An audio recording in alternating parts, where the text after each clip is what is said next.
Welcome to the ExitEngine Podcast, where we help founders, owners, and entrepreneurs turn their businesses into assets buyers fight for. If you're looking to grow smarter, reduce risk, and ultimately exit stronger, then this is the show for you. I'm your host, Joe Stapleton, and with me, as always, is my partner in value and saleability, Mr. John Canniffe. Good morning, John. Good morning, Joe. How are you today? I'm doing awesome, man. I'm doing really good. Hey, listen, you've heard the old adage, right? If you don't tell your story, someone else will. Absolutely. All right. So some of the most successful founders in the world have proven this theory, okay, of if you control your narrative, your personal narrative can directly amplify your company's visibility, its value, and its trajectory, right? So a couple of examples. Elon Musk, right? Turned himself into a lightning rod for innovation, right? Using his own story and presence to magnetize investors and elevate brands like Tesla and SpaceX beyond their products. So he's obviously a character in and of himself, right? That is then also kind of is connected, obviously, to the value directly of those brands, right? Another one, how about Sarah Blakely, right? Sarah built Spanx, not just on great design, but on her authentic, scrappy founder journey, positioning herself as a relatable, resilient leader and turning her personal brand into $1 billion halo. Amazing, right? Yeah. Right? And then one other big brand that no one really thinks about in this way, because it really wasn't about his personal story, but really about how he changed the narrative around coffee, which is Howard Schultz, right, from Starbucks, right? So, and the success among a certain, my daughter's age, it's amazing what crazy packed Starbucks is on a daily basis. Right. It's great. I mean, the brand is so big, but the whole thing is about reframing the discussion, right? It was less about the actual coffee and more about like the connection and the experience and that kind of stuff. Right. Yep. So anyway, the point is that in each of these cases, right, the founder visibility isn't fluff. It's not like, oh, isn't this cute? These are strategic assets, right? Building these stories and being out there and showing yourself as the leader and the thought leader, and that you're knowledgeable in the space, that you're somebody who's working on a problem, right? We tell all our clients, especially ones that are looking for investment money, right, that your ability to be able to frame your story and answer three questions: why this idea, why this person, and why now, right? Yep. And so framing those stories and creating this visibility around our company is what we're going to talk about today. And we're going to talk about how that creates a more successful exit on your own terms. But first, let's talk about ExitEngine.com, myexitengine.com, John. We have just launched our new ExitEngine ecosystem. It's at myexitengine.com. And this is going to be a very valuable and important platform, we think, for those of you who care enough about your business and your own future that you're going to want to learn and grow towards a successful exit, right? This is what we preach all the time, right? Yeah, it's everything and everyone you'll need to plan and execute a successful exit on your own terms and timeline. ExitEngine helps founders grow smarter and exit stronger by providing diagnostics, roadmaps, coaching, community, and advisory support that reduce risk, increase value, and make their businesses buyer ready. It's the first exit planning ecosystem in the world, and you can start for free right now. Just go to www.myexitengine.com. Excellent. Your visibility, John, as a founder or a leader is more than just personal branding. It's a strategic asset that directly impacts how your company is perceived, valued, and ultimately sold. So when buyers evaluate a business, they aren't just looking at financials or operations. We know this. They're buying into leadership, reputation, and the story behind the company. A visible, respected, and trustworthy founder sends powerful signals. This company has a clear vision, the team is inspired, and that the marketplace sees the brand as credible and influential. Visibility builds intangible assets like trust, credibility, and perceived authority, all of which enhance valuation multipliers and buyer confidence. And that's what we're all about here at ExitEngine, right? So Christopher Thiede, Chris Thiede, is a storytelling strategist, ghostwriter, and the creator of Visibility Brief, a powerful content engine helping leaders stay visible on LinkedIn without burnout. After seeing firsthand how executive visibility transformed a quiet IT leader into a talent magnet and impact driver, Chris made it his mission to help purpose-driven executives, entrepreneurs, and emerging leaders amplify their stories, not just for attention, John, but for real influence and trust. With a background in journalism and communications, Chris helps founders and execs find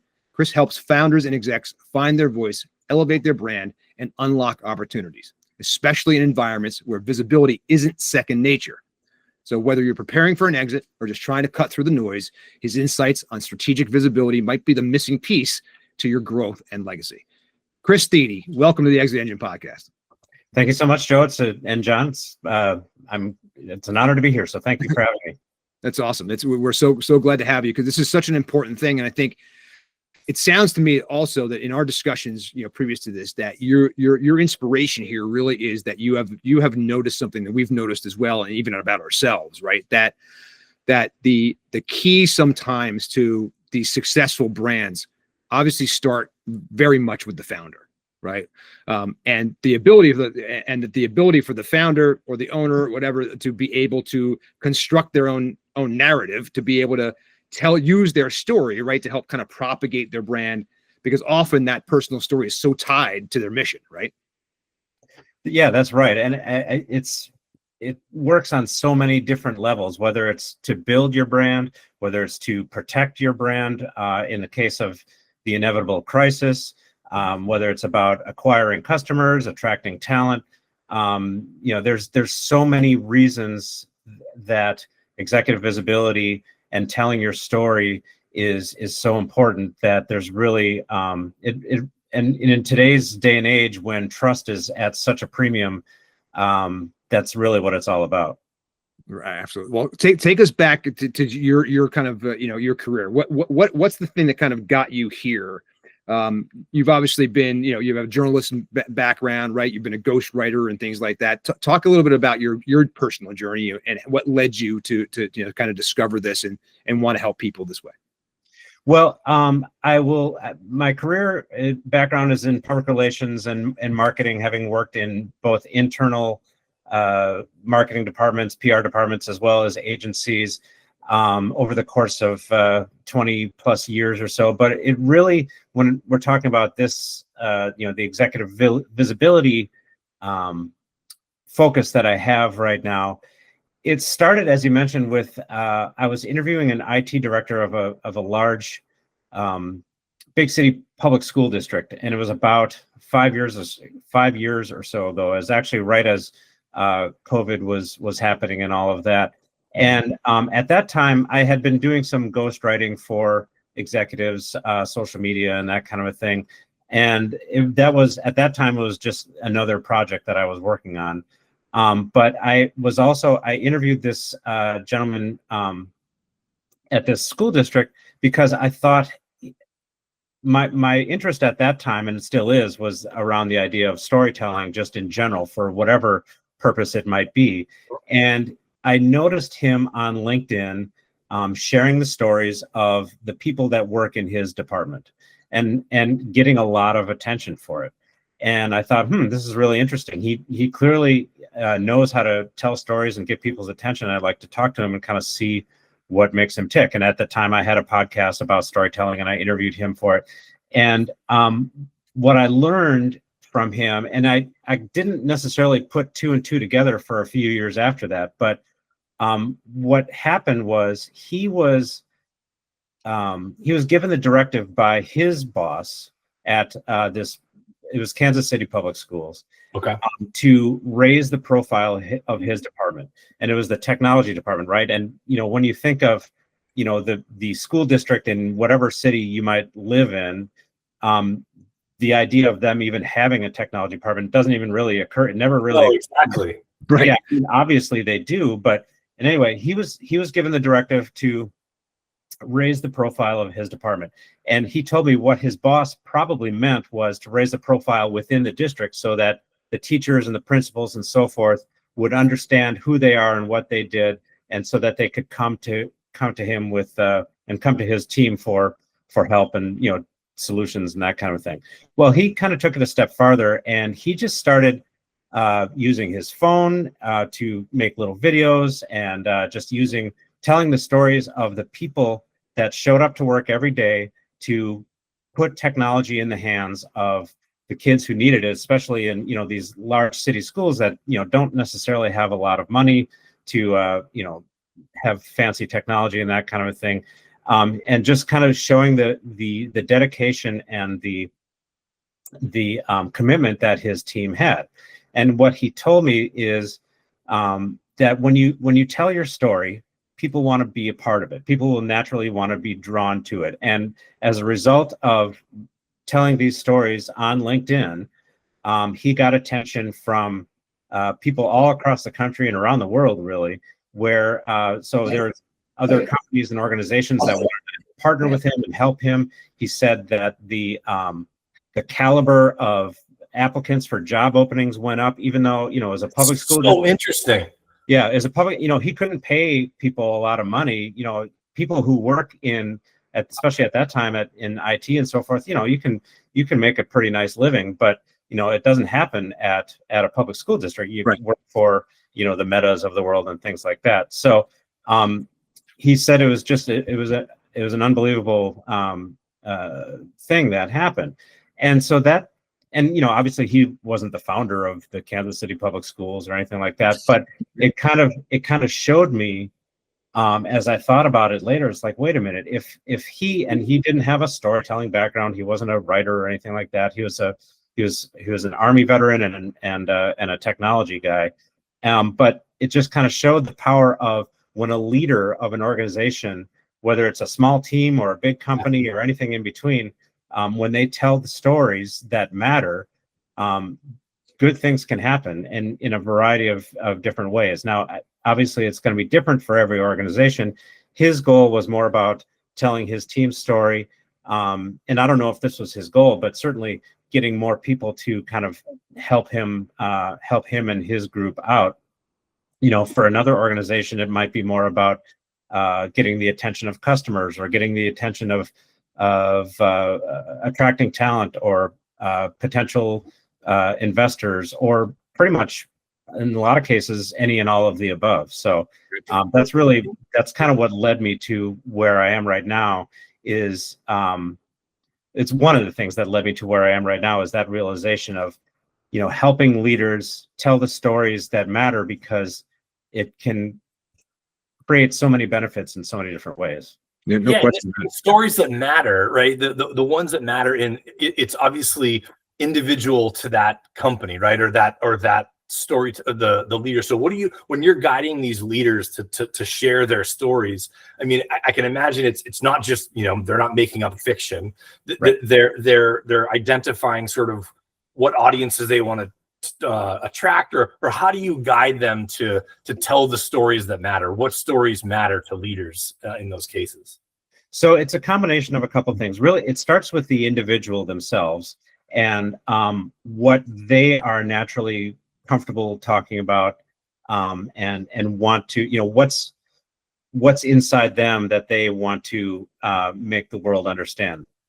So, for example, I work with executives at a large technology company that, at any given time, I'm supporting 3 or 4 executives within this company, and each one of them is different in terms of what they want to talk about. What's in their heart, what's in their mind in terms of what they want to talk about. So they want to talk about their business and how they can help their customers, but they also might want to talk about, for example, supporting women in technology, and kind of sharing their journeys, so that people who are kind of coming up behind them and maybe following in their footsteps will learn the lessons that they learned. So does that sell the products and services that they are offering? Maybe, maybe not, but it certainly shows the culture of their organization, and it builds that company's employer brand. So that might be that's an example of one approach, or one priority that a company might have in terms of building their employer brand. And other times it might be more about telling the stories, like in the IT director's case, telling the stories of the team and of the people who make the organization go, and who deliver the customer experiences that you're trying to. You're kind of humanizing it, right? Humanizing the employees and the whole thing, especially in the tech world, right? It's good to know. hey, look, these are people, these are human beings who are here. Your help desk isn't just a software thing, right? There's somebody here who's literally helping you, and here's who they are and what they like and what they do and all that stuff. That's you talked about this now. It's really building trust, right? That's what it may not directly sell widgets, but it certainly helps you become someone who's that people would look at as a trustworthy person, right? To be able to maybe this is one of those kind of bona fides that people are kind of, going through in their heads when they're trying to make a selection about someone they want to work with, right? Can I trust this person? Does this person have integrity? That kind of thing. Yeah, trust is really what it's all about. It's probably now, it's kind of always been the case, but it's now more so than ever. I mean, people don't necessarily trust, logos and brands and companies. They trust people, and they want to work with people. And the more that they can get to know them and who they are and the values that they might have or the story that they might have, the more that they will trust them. Going back to your earlier question about how I guide the executives and leaders through this, so that one side of the equation is themselves and kind of what they want to talk about, and then of course the other side is who their audience is, who they're really trying to reach. It might not, it might be customers or potential investors, and you want to kind of develop that level of trust with them. But it might be, as I mentioned before, some sort of tangential audiences that might not be the direct buyers of your product or service, but those people will see how you interact with those people and kind of have that level of trust. That's an interesting point, right? Because I mean, that's that this day and age now with the video and the social media and the whole thing, we could never see. I always think about case studies and that kind of stuff that we used to put together back in the marketing agency days. When we're working on our own new business, here's what we did for so and so. Here's the problem, here's the solution, here's what the outcome was, et cetera, et cetera. And it's all this written down stuff, which is great. But the ability now to be able to say, look, this is how we're solving this problem, sometimes in real time, right? Like, here's where we actually are. I mean, we see people all over the place, founders all over the place, build what we call building out loud, right? People who are actually out there right now telling their story in real time. This is where I am with this right now. I'm on my way to meet with investors today because blah, blah, blah. Or here we are in the thing where the assembly line where the first widget's coming off the line, and, we're so excited and stuff like that. Right. So the idea of being able to, the video and the ability to reach these people, to even think about, the phone I have in my hand, right? And that is also a camera all the time. Makes this stuff a lot easier, right? But I think that probably your biggest challenge, I would imagine, is that there are lots of people that are into this from the beginning, but especially maybe people of our generation, maybe it's hard for them to be convinced that they need to do this. Yeah, I definitely think that's the case. I think I don't know what the percentages are, but I think founders and executives and leaders kind of fall into a few different buckets in terms of why they might not want to take this approach. One, they just they might be of that generation where they just don't get it, and they like to focus on getting the work done, and they view this as a distraction. Others, they might see the value in it, but they just don't have the time, or maybe not the confidence in their ability to tell their stories, or they might not think that their own stories are all that interesting to people, and people don't want to hear about them. There's probably other reasons as well. It's tough to if somebody's just plain not convinced that it's the right thing to do. That's a tough thing to convince anybody to do. So what I try to tell people is that there are so many leaders out there, from founders to CEOs to even kind of C-level and lower level executives. Everybody's got interesting stories to tell, whether you realize it or not. And it might not even necessarily be about you. And that's another part where a lot of people, especially founders and leaders of nonprofits, tend to be humble, and they want to focus on getting the work done and helping people. They don't necessarily realize that their stories and their journeys are very, very interesting and can actually help further their goals if they tell them. So there's a lot of reasons why people don't do that. But I think that, as I was starting to say, there's a lot of leaders out there who are doing great work, who are empathetic and conscientious leaders, who are, whose people love working for them and with them, and they need to have their stories amplified, and they're just not doing it for whatever reason. And what about like the founders? Like, are founders comfortable with people below them, being visible on social media? Have you encountered situations where, the founder's the face of the company, but you're working with other people on the leadership team maybe, and there's sort of some conflict with the founder and the people below that founder? Maybe she doesn't like the fact that other people are getting the spotlight. Does that happen at all, or no?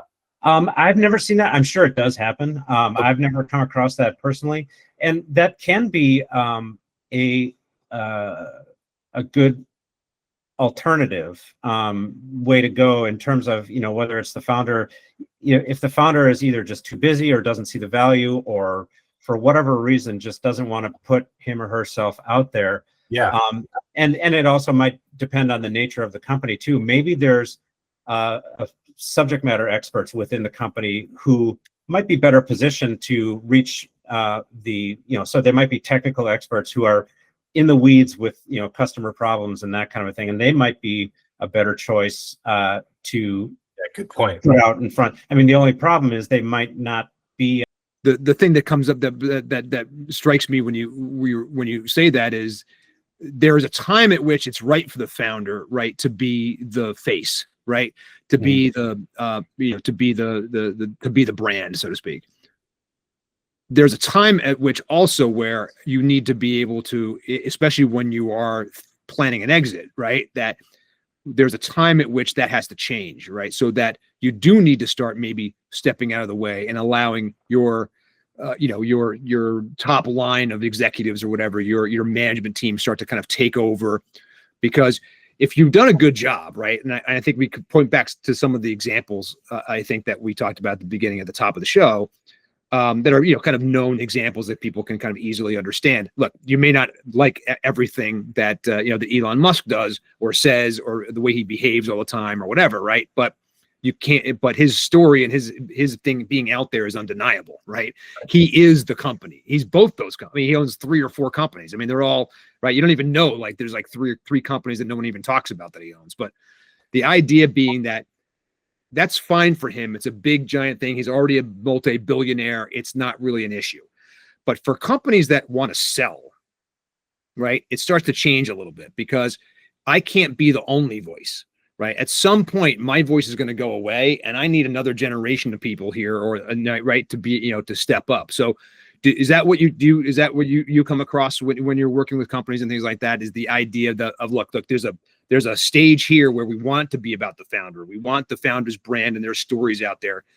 And maybe that stays there even as the company goes through a sales process, because the story is the founder, right? Right. At some point, there's got to be other people need to kind of step up and start taking the reins on this stuff. Yes, for sure. And I think there's a number of ways to potentially approach that. And again, it kind of goes back to the idea of one of the main things that I like to tell, whether it's founders or executives of any organization, is one of the best things that you could do is celebrate your employees and tell their stories. And not just employees, but maybe if it's a nonprofit organization, it's volunteers, or maybe it's dealers, or channel partners, or whatever the case might be. But if you take the spotlight off of yourself and put it on other people, that's, I would think, kind of naturally helps that cause. But it also kind of at the same time, it elevates you, and it alleviates the concern a lot of people have with not wanting, a lot of people don't want the spotlight on themselves. They don't want to be sort of the center of attention. They want to put it on in their mind, the people that matter. So that will naturally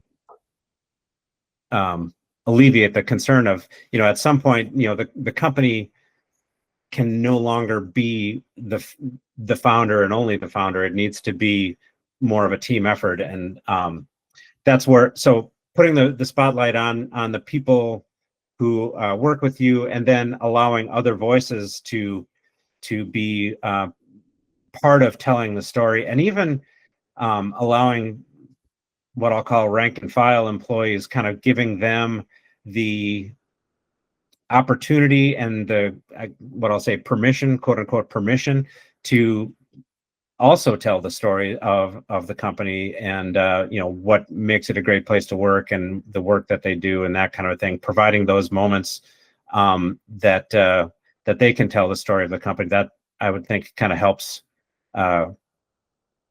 avoid the concerns with the company only being the founder.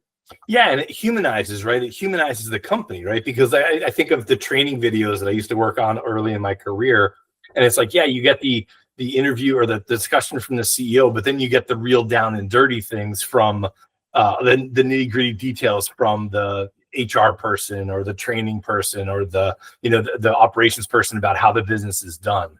And it creates that sort of that authenticity, especially in the era of AI, right? That you're dealing with a real person, just on a kind of an interesting take. Yeah. I want to go back to this. I'm fascinated by in my personal journey, even what we're doing right now, right? It would have felt like it was impossible to me only a few years ago, right? To be here, to be able, and not actually doing this part of it, but the listening to myself later, right? The ability to watch myself on video, which I think is what stops a lot of people from starting, right? Is that been your experience? Talk a little bit about those things where you do have those people that are like, look, I know I have to do this, but what are the steps that you when you work with them to kind of help them get over themselves, a little bit? Yeah. So, I mean, the video and to a lesser extent audio is a tough one. Nobody likes to hear, very few people like the sound of their own voice, right? Myself included. And very few people like to see themselves, outside of Hollywood, very few people like to see themselves on video. And that can be really tough. And also a lot of times and I don't know exactly what it is, but the psychology of the camera in your face can be really tough sometimes. I remember years ago when I worked at an agency, one of our clients had their director of design was a very interesting guy, very funny, very well-spoken. He had a great personality and very engaging and stuff. And we're like, man, we need to tell the story of this one product. And, there's a big design element to it. We want you to be the one to tell this story. And as soon as we put the camera on his face, he just froze, and he was stiff, and he just couldn't, it just didn't work. And so there's the point of that is, I think it's about finding the medium that's going to work best for the individual. Some people are great on cameras. Some people are great on audio. Some people are better in long form text or short social media or that kind of a thing. Some people are good as interviewers, and that's one. So, like, for example, a founder or a company executive can be the one interviewing employees, for example, or kind of talking with them and helping them tell their story. So it really depends on the individual. Everybody has their strengths and weaknesses. Everybody has what they're comfortable with and not comfortable with. You have to meet them where they're at and kind of gradually see if you can kind of push the boundaries a little bit, both in terms of the medium as well as what they're comfortable sharing. A lot of people don't want to share too much that's personal. I certainly understand that, and they want to leave their families out of it and that kind of a thing. And that I totally get that. Some people, other executives I work with, do talk about their families and about how their college age children are, and the lessons that they're learning and kind of re-experiencing their own professional journeys through their kids and that kind of a thing. So it really just depends on the individual, and kind of meeting them where they're at, finding out what their strengths are, and where they're most comfortable, and then kind of starting from there. Mm-hmm. Cool. Talk to us a little bit about your community that you've got going on right now. You've got this really cool thing. I'm trying to look for the name of it. Sorry to remember. It's called The Visibility. Yeah, visibility. Right. Exactly. You could tell us a little bit about the visibility brief. Like, what was the problem you were solving? How does it work in the real world? So visibility brief, it started as an idea of how can I help more people, more executives tell their stories, maybe themselves, at least as a starting point. And the idea is that I can provide them with the little nudge or the little push that they perhaps need to kind of take that first step, or at least kind of create a base level visibility for themselves and start to tell their stories.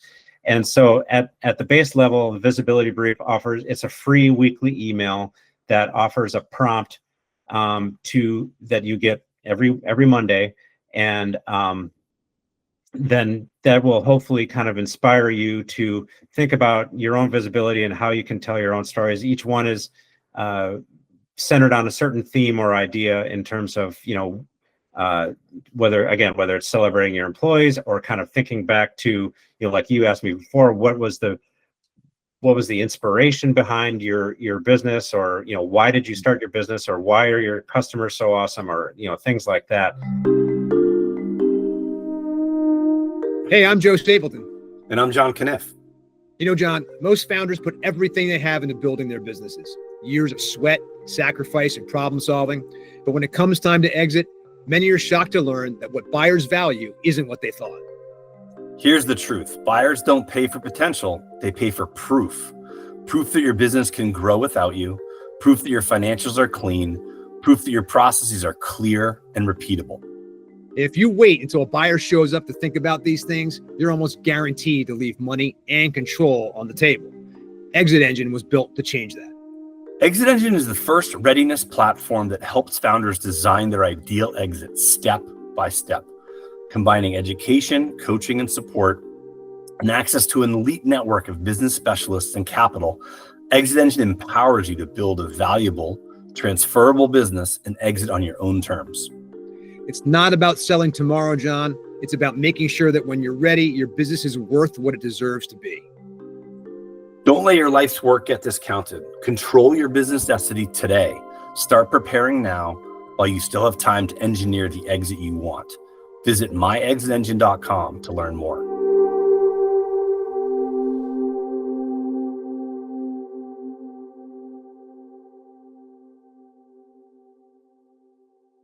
So that it's a free weekly email, and then there's a level above it. There's a paid version where that I just launched that has an additional email and more in-depth advice and more in-depth kind of information that they can use to kind of take it sort of to the next level. And then above that is my one-to-one consulting, where I work with individual executives or corporate communications departments to help them create strategies to use executive visibility to meet their goals. Mm-hmm. Very cool. That's awesome. There are times, right, where once you've gotten a client, you kind of understand what they want to do and what they can talk about, what they're willing to talk about, or whatever. How are you putting together? What are the steps involved in kind of building out? Is it a plan? Is it a long-term thing? Is it when you're doing? And this is when when you're doing the coaching, obviously, when you're doing the one-on-one stuff. Mm-hmm. What is your kind of methodology behind kind of getting this stuff set up, and what is it? How long does it take? What's the kind of stuff that people can expect when they're trying to get this stuff going? So the initial, when I start working with a client for the first time, the onboarding process and input usually takes between 2 and 4 weeks, depending on their availability. People are busy sometimes, and so they're not always able to meet right away. But it starts with an initial kickoff meeting, either with the executives themselves, depending on the size of the company. If they have a communications department, a lot of times it'll start with them, where we'll talk about, okay, these are the goals that we have. These are, this is this person's specialty in terms of subject matter expertise, or how they want to reach the customer or the target audience, whatever it might be. Then I'll have an initial meeting with the executives themselves to talk about, first of all, just to get to know them and kind of talk about their background, and then talk about how they would like to be viewed, how they would like to be known in the public forum, in a place like LinkedIn or other platforms, podcasts and blogs, or whatever the case might be, or even in person, like speaking events and things like that. Sure. How do they want to be viewed? What kind of impact do they want to have on the audience? How do they what do they want the audience to know or do or understand as a result of hearing from them? And what are the most important messages that we need to kind of hit on over and over again, in different ways, of course, to make sure that people understand it. So that's that kind of initial meeting. From there, I'll develop a strategy that I'll review with, again, either with them or the communications department, that, okay, here's how I see this person kind of showing up. Here's the style and the type of content that we should be putting out there on a regular basis, and the frequency and that kind of thing. Here's how it might kind of plug into any other systems that you might have in place, like lead generation and things like that, if that's an appropriate thing. Making sure that it is complementary of the overall, larger brand communications and marketing and all of that. So just making sure that it fits within the overall puzzle of the marketing mix. It might be the lead piece, right? In some cases, for early stage founding companies and so forth, they don't have huge budgets, and the nice thing about executive visibility, it doesn't necessarily cost very much, and it's really good at getting the attention of the audience that you're trying to reach.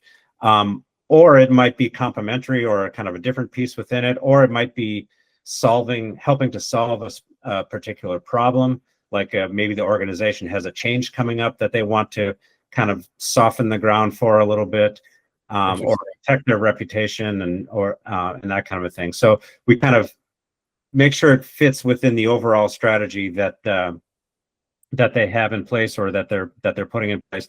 And then from there, so that takes about between 2 and 4 weeks to kind of develop that strategy. And then what I like to do is have another input meeting with the executive, and have that meeting roughly every month or so, to talk about what's on their mind, talk about what they want to talk about. And that helps me to, first of all, kind of see what's going on in their lives, and read between the lines and see what's important to them. But that also kind of capture their voice a little bit, so that I can help them develop content that will sound natural to them, and not, corporate, not sound like it was written by, the corporate, the corporate PR department, or whatever the case might be, where it's just kind of like a bunch of jargon and talking points and features and benefits and all of that, but really sounding like, it's a human being talking. So, and then from there, we develop content on a regular basis. Either I'll do it for them, or we'll do it kind of side by side with them, depending on their specific needs and the frequency and depth and all of that. Right. As you're going through this stuff, back in I started out in public relations. Like my first job was in PR, right? And of course, what we were trying to do with that was, it was a lot of like announcement stuff, and we were writing press releases and stuff like that were the thing. Obviously, this is way, way before the internet was what we know it to be today. But I think that there's an interesting way. How does traditional kind of public relations and branding and stuff like that kind of fit into? So this is what we used to call thought leadership, right? I mean, in a way, right? Was the idea behind it from a marketing standpoint or from a PR standpoint was just to show what I know, right? That I'm a subject matter expert, that I'm out there, that, and this is whether as an individual, right, or John, or as a company wide or whatever, that, hey, we're doing this. And as the internet came along and blogs started to happen, and the written, writing this stuff and showing that we've got this insight became a big deal, right? But now we're at this whole other level, because now we're at a point where it's like, what we've realized is that it's not just about like you said, it's not the corporate speak. It's not just my corporate mission and saying the things that I want to say from a corporate strategy brief that are going to move some kind of needle. I see. It's so much about the individual and about the authenticity, right? Mm-hmm.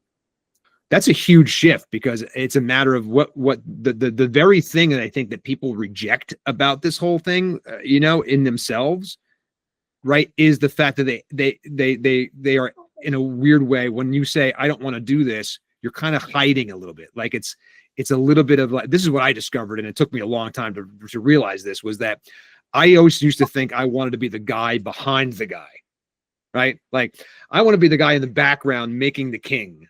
Right.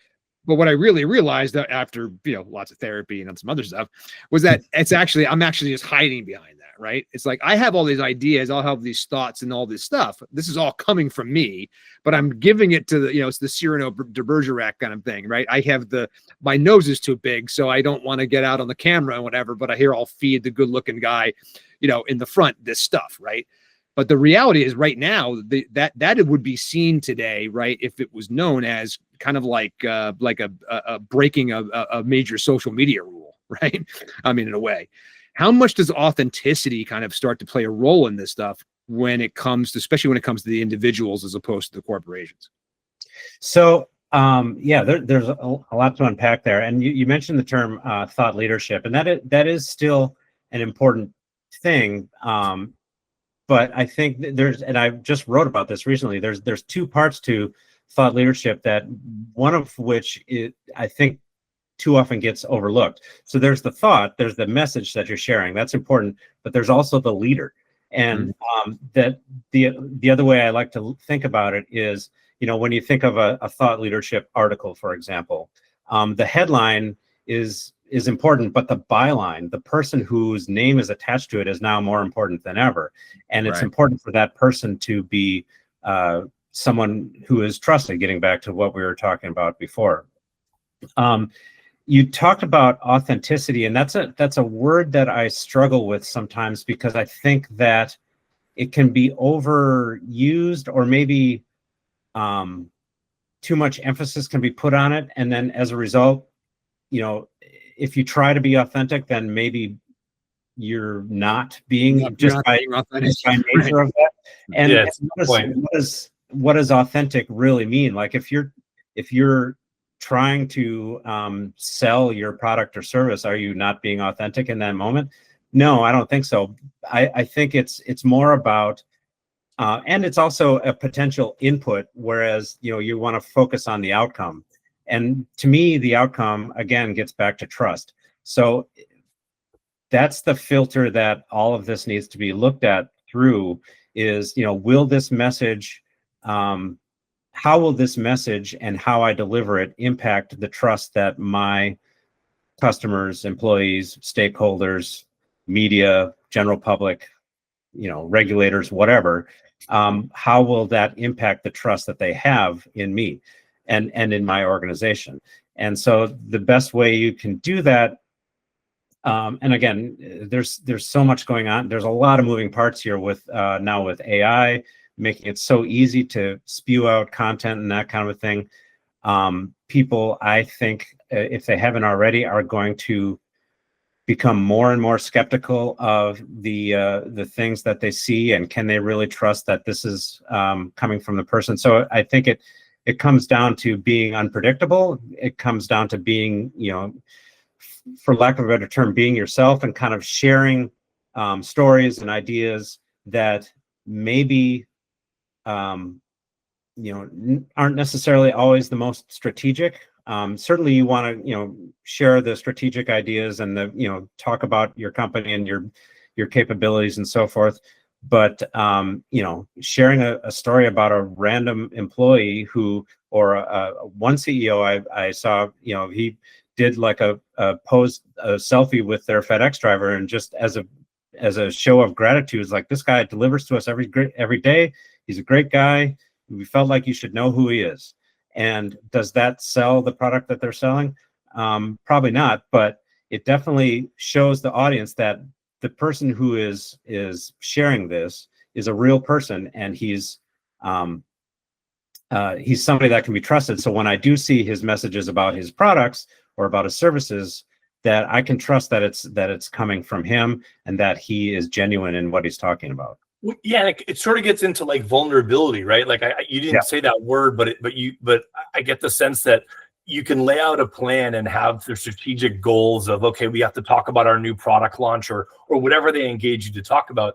But I think what you're saying also is it's important to share the failures, right, for lack of a better term, and to share the things that everyone else experiences, but maybe people don't see some of those on social media, right? People see the social media posts of people that are off in Croatia or wherever, those wonderful vacations.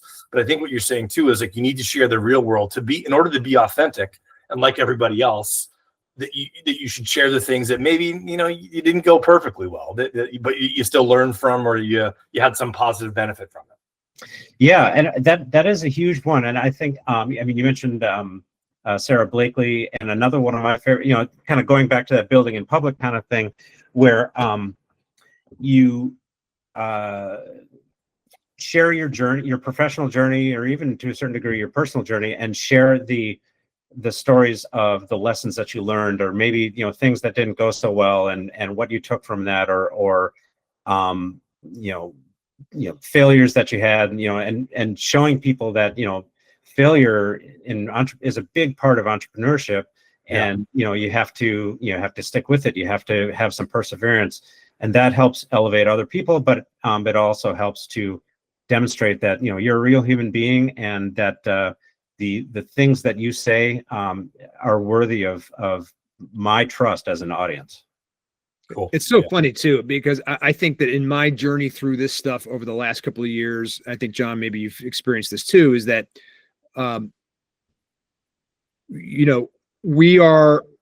people kind of expect the new version of this world, right? And that we live in because of social media and stuff like that, is like, it is about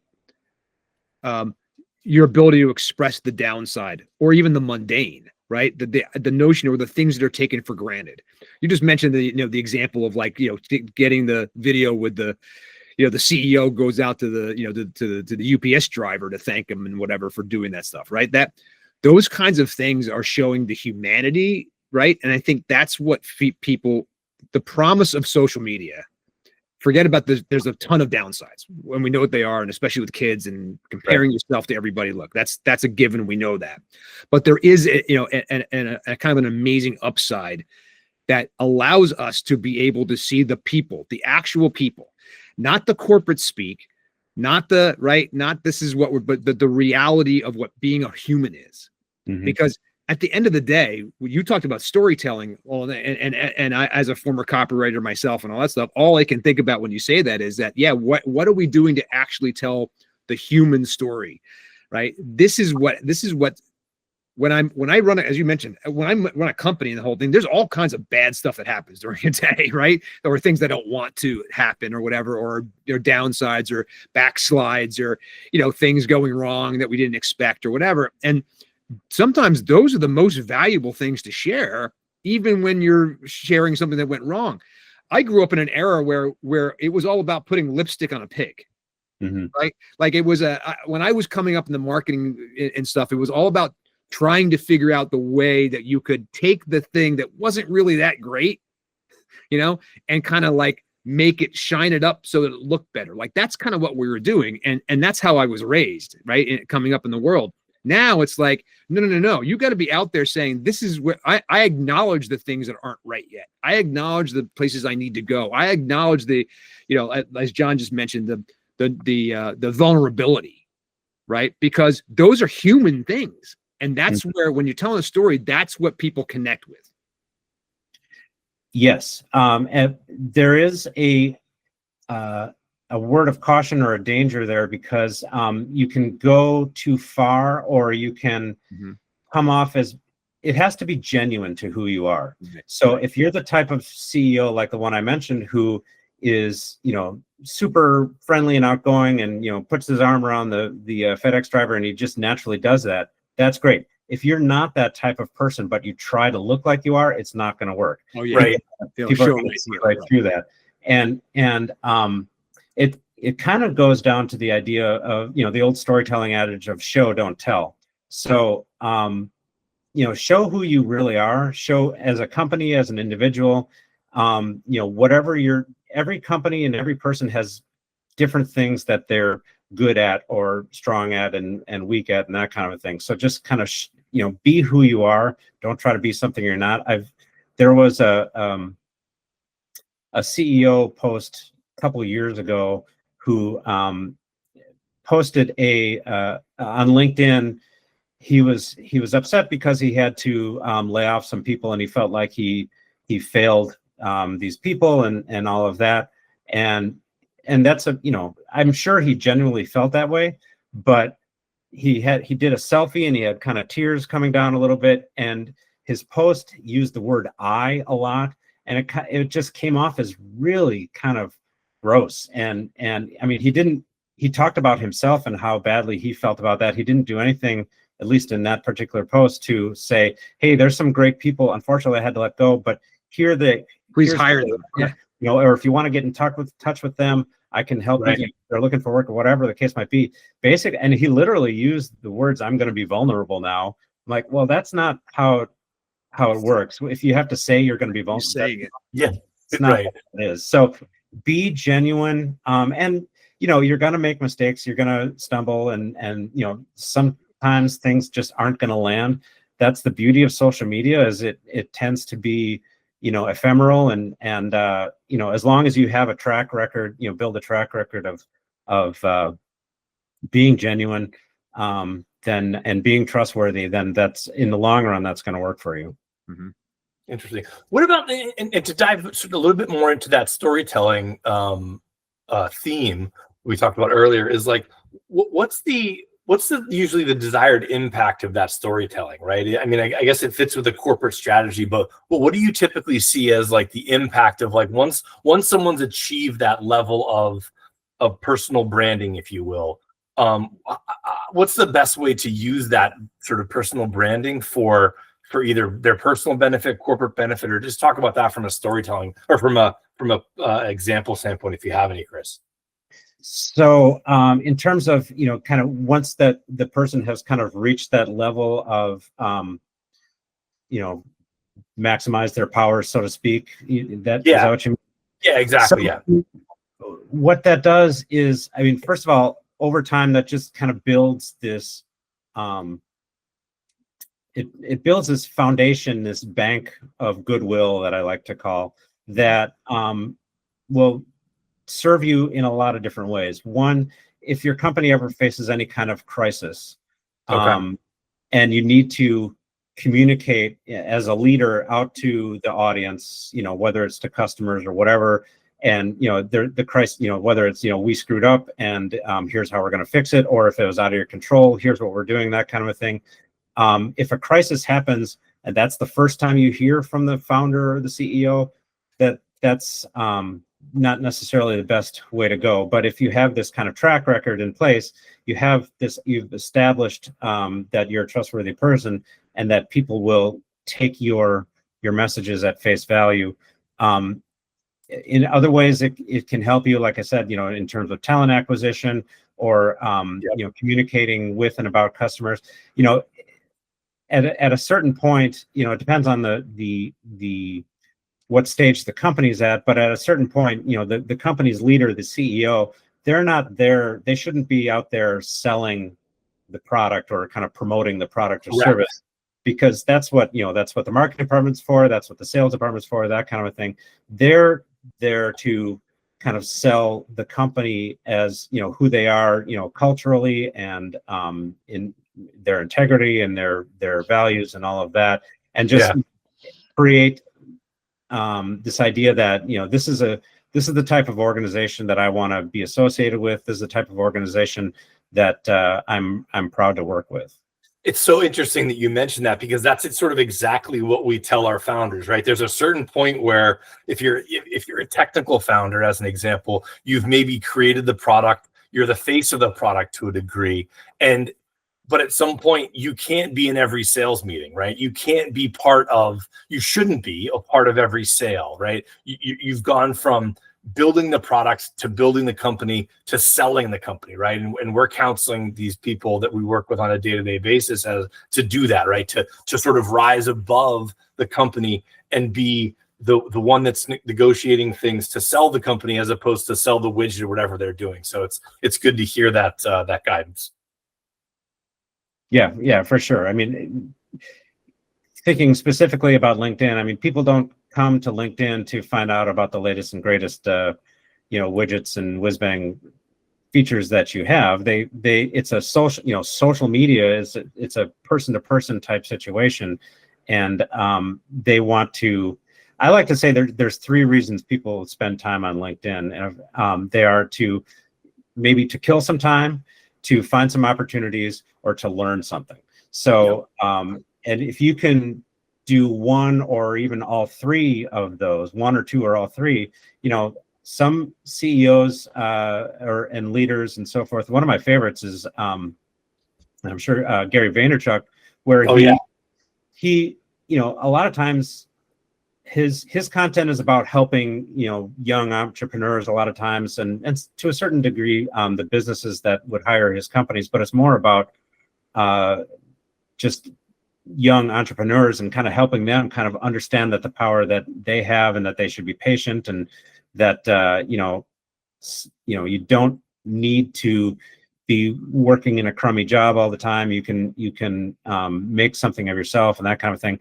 But he's also just plain entertaining sometimes, and sometimes that's really what it's all about. So sometimes that's just enough. It's about kind of getting attention and getting eyeballs, and that's one of the ways we love Vaynerchuk around here. But but by the way, also not just for young people. I think one of his latest things, his soapbox things he's on right now, is the fact that if you're over 50, that you still have a place in the world, and that you ought to be out there doing exactly what the young bucks are doing, and the whole thing, which feeds directly right in, Chris, to what you do, right? I mean, the idea of being out there, being over 50 and suddenly going, you know what the key to your success is going to be, right? Is LinkedIn. And you're kind of like, wait, what? But it's the truth. I mean, the reality is that we've grown our brand and the whole thing over the last year, almost exclusively through LinkedIn. This podcast has been a huge part of that, obviously, too. And putting ourselves out there and talking about it every day, and talking about and standing up for not only what we do for a living, but the industry that we work in, and then obviously connecting with also all these advisory partners like you, Chris, and that we work with as well. None of this could have happened in the world before, really the last 5 or 6 years, because the connections, the way that we reach out, the number of people we can reach in the whole thing, without necessarily reaching out with a product, but reaching out with a thought, with an idea, and watching all these different people come from all over the world and start to kind of like gather around this idea, a post, a thing, come in and comment and do this stuff. It's, it's it's exhilarating on one level. The thing you have to be careful about, as we were talking about before, where, is putting too much stock in these numbers of followers and things like that, because again, we do have business objectives, right? And so one of the things, how do you counsel, what are the metrics and that kind of stuff that you're using to say, hey, look, this has been successful versus maybe we need to make adjustments here or whatever. So talk a little bit about the measurement of this stuff, because I think that's something that, every founder, worth their salt want to feel like, okay, am I going to get somewhere with this? Yeah. So I think that it's tricky in terms of, the metrics that you get on LinkedIn, because a lot of times, they're referred to as vanity metrics. They make you feel good about, they give you that dopamine hit, and I'm certainly not immune to that. And they may or may not directly lead to any kind of opportunities. And in fact, most of the business that I've acquired through LinkedIn over the years has been from people who never ever commented on or engaged with any of my content at all, but they do see it. So Right. Interesting. That's probably and again, it depends on the nature of the business and the company and that kind of thing. Sometimes, just kind of putting the word out there and kind of building brand awareness is what you want to do. Other times it might be a little bit more direct and where you want to actually acquire inbound opportunities. Other times you can use it as part of a lead generation tool where your executive content or your founder content is, again, kind of softening the base a little bit and building the trust, so that when you have another piece of content that's intended to be a lead magnet of some kind and kind of get people in the door or into your funnel, with their emails or whatever the case might be. That's another way to measure it. It could ladder up to in-person events, conferences and things of that nature. So there's any number of ways to measure it. It really depends on the objectives and kind of what's already in place and who the audience is and all of that. So excellent. Great. What's the, Chris, we have a couple of minutes left there. What's the biggest, if you could give away one single biggest takeaway in terms of your visibility as a corporate leader of any kind? What's the one big thing you'd want people to take away from today's conversation? Give me a minute to think about that. Yeah. One big thing.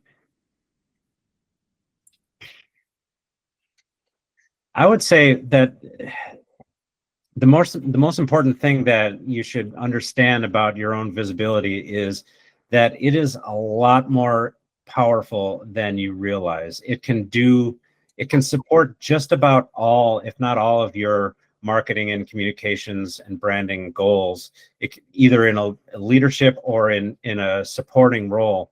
There's so much that it can do to help you get to where you want to be in terms of attracting talent or attracting customers or attracting stakeholders and delivering the kinds of experiences that you want to deliver.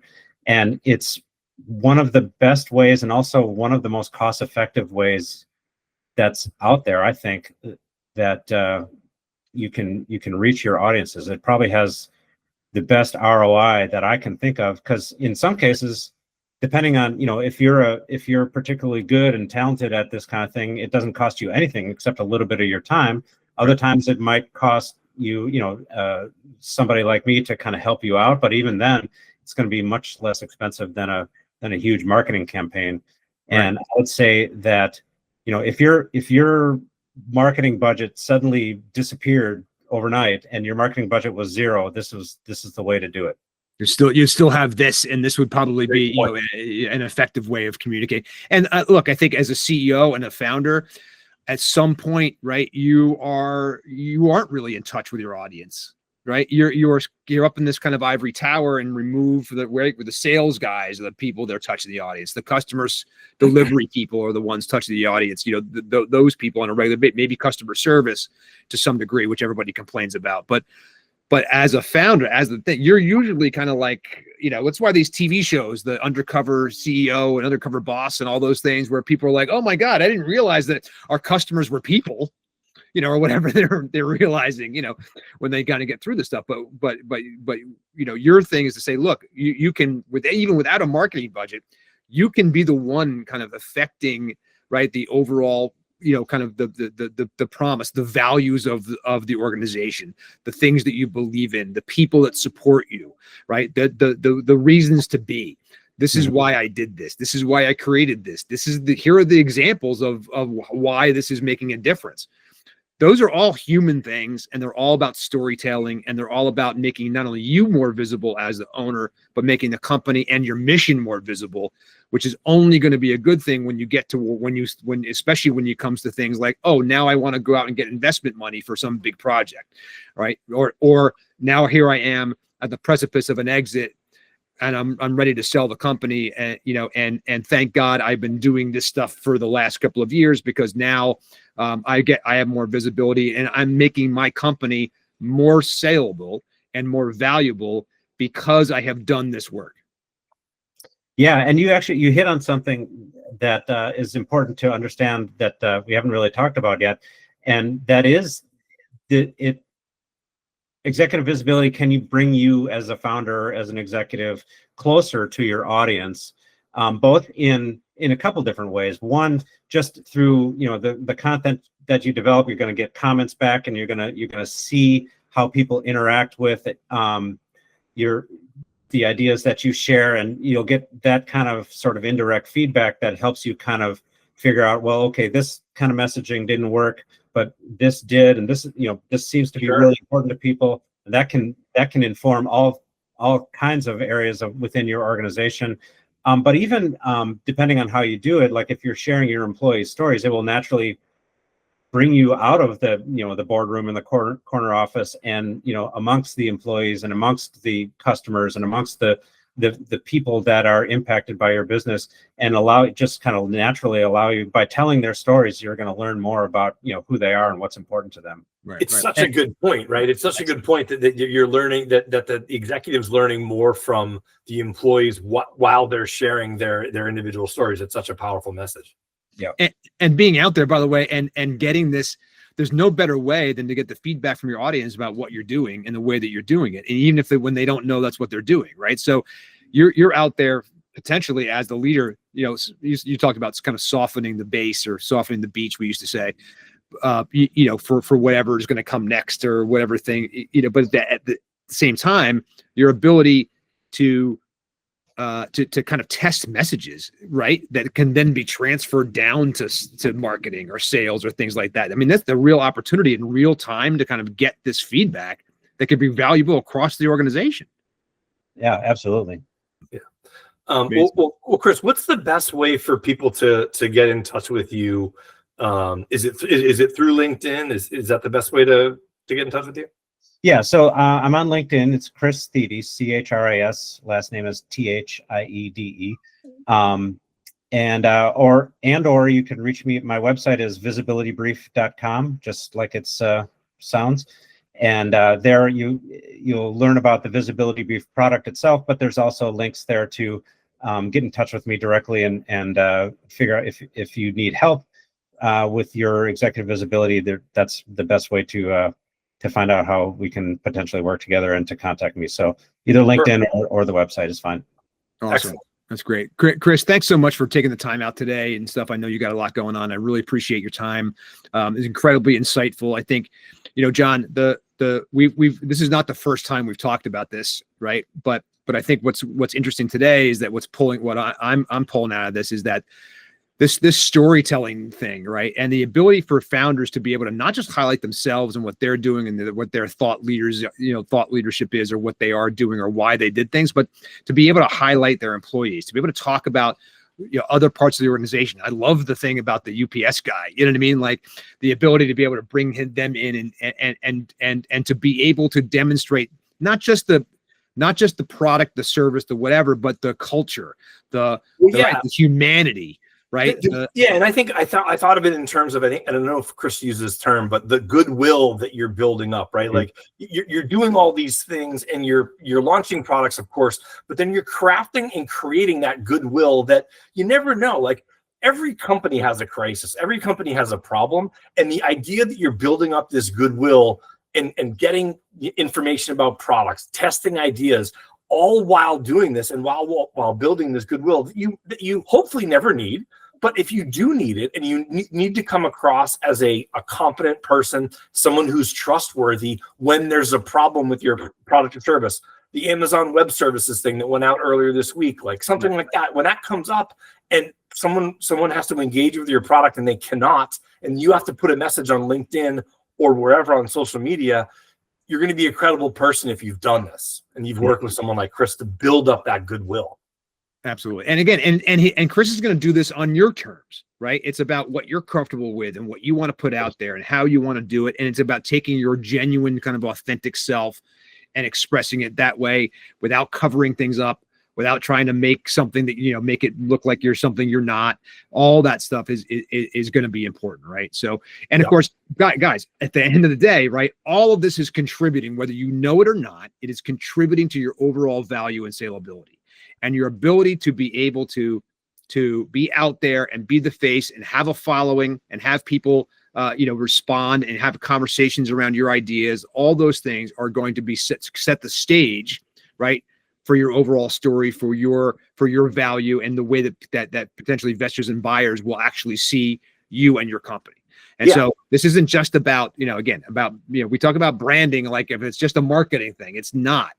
Everything that we do here from an exit planning standpoint, right, is the exit planning is the lens through which all these other things happen, but you're setting your trajectory a little bit further down the line. And it's not just about what happens tomorrow. It's about what happens tomorrow and what happens in the future. Yeah. And at www.myexitengine.com, visibility, branding, telling your story is very important. Yeah, we get through the finances, we get through all the other things, but this is an aspect that sometimes can be forgotten or not as emphasized enough. And these are the types of things we're talking about in our Exit Engine community with entrepreneurs and advisory partners that are doing these types of things, that are working on branding, they're working on storytelling, and obviously the finance and marketing. But these are sometimes things that you need to emphasize. You need to sort of get your head out of sometimes the day-to-day analytical reports and tell the story of your brand and your company in authentic ways. People do and will react to it. Yeah, no question about it. And look, I think as we talk about myexitengine.com, you once you get there, you will see that, as John said, it's not just about finances, right? And making a successful exit on your own terms isn't just about the numbers. It's not just about the money. The money might be important. We want the money, right? We're not saying we don't.